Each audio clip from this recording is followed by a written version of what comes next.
বর্তমানে পুজো উপলক্ষে অনেক শপিং কমপ্লেক্স ছাড় দেওয়া হয়।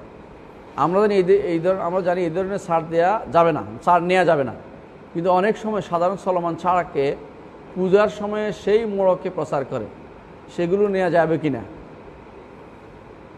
যখনই সেখানে সন্দেহ আসছে তখন সেখান থেকে দূরে থাকবেন। যদি সে লেখে সাধারণ ছাড়ে, যখনই লেখছে যে এটা পুজো উপলক্ষে, তখন নেবেন না। কথা বুঝাতে পারছি? তখন এটা নেবেন না, যতই ইয়া হোক। এমনকি যদি এটা একবারে কম দামও দেয় তাও নেবেন না। কোনো কাফেরদের কোনো পর্ব উপলক্ষে কোথাও অংশগ্রহণ করা যায় না। এই বেদাতের সাথে সম্পৃক্ত হওয়া যায় না। বেদাত হলো হারাম, তো হারাম, শিরিক শিরিক, বেদাতের সাথে সম্পৃক্ত হওয়া যায় না। ধরেন আমরা অনেকেই দেখি রবিউল আউয়াল মাসে বই মেলা দেয়, এটাও জায়েজ নেই। রবিউল আউয়াল মাসে বই মেলা জায়েজ না। রবিউল আউয়াল উপলক্ষে মিছিল মিটিং অনেকে দেখা যাচ্ছে বাংলা আমাদের ইসলামী বিশ্ববিদ্যালয়। আপনারা কি করেছেন? হ্যাঁ, অনেকে করেছেন আপনারা। হ্যাঁ, যাই করুক রেলি, এই রেলিও জায়েজ নেই।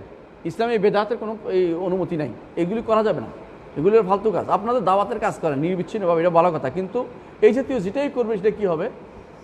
বেদাত হবে এবং হারাম হবে। কাফেরদের কোনো পর্ব উপলক্ষে কিছু বিক্রি করা হারাম।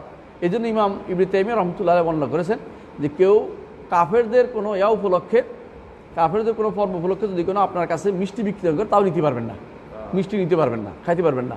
এর অর্থ হচ্ছে এইটা কোনোভাবেই গ্রহণযোগ্য না যে আপনি সেখানে অংশগ্রহণ করেন। এত হলে আপনি যারা যান তাদেরকে অত বড় গুনাহ, যেখানে আমরা এটা নিতে পারতেছি না। এই জন্য বেদাতি কোনো পর্ব, এমনকি বেদাতি পর্ব কেন কুসংস্কারও হতে পারে। এমনকি ধরেন এই যে জাতীয় দিবস, অমুক দিবস উপলক্ষে বিশেষ ছাড়, ওইটাও নিতে পারবেন না, ওইটাও আপনি নেবেন না। মানে বলে এই হারামে নিব না আমরা। হ্যাঁ, এখন অনেকে প্রশ্ন করতে পারে, আপনাদেরকে ইয়া দেয়, বৈশাখী ভাতা দেয়, এটা আপনারা নেন কেমনে? প্রিয় ভাইয়েরা, প্রথমত বৈশাখী ভাতা দিয়ে কি আমাদেরকে কোনো কাজ করতে বাধ্য করলে সেটা মোটেই নেওয়া যাবে না, যে কোনো মানে হোক। বুঝছেন কিনা? যে তোমাদেরকে ভাতা দিলাম, শাড়ি পরে পরে, লাল শাড়ি পরে পরে তোমরা আস্তে আস্তে হাঁটবে, তোমাদেরকে ভাতা দিলাম, তোমরা কি করবা? বৈশাখের মাসের এসে বৈশাখ করে চিৎকার করবা, গান গাইবা, অথবা কি বড় বড় হ্যাঁ মঙ্গল শোভাযাত্রা, তাহলে কোনোটাই জায়েজ নেই, এটা নেওয়া জায়েজ নেই। এমনিতে নেওয়া জায়েজ কিনা পরে বলতেছি, সহজ। দ্বিতীয়ত হচ্ছে এটা আমাদের জিজ্ঞাসা করে দেওয়া হয়নি, জোর করে দেওয়া হচ্ছে, এটা এমনিতেই নেওয়া জায়েজ নেই। কী করতে হবে তাহলে? এটা বৈশাখী ভাতা যে কোনো সরকার ইচ্ছা করলে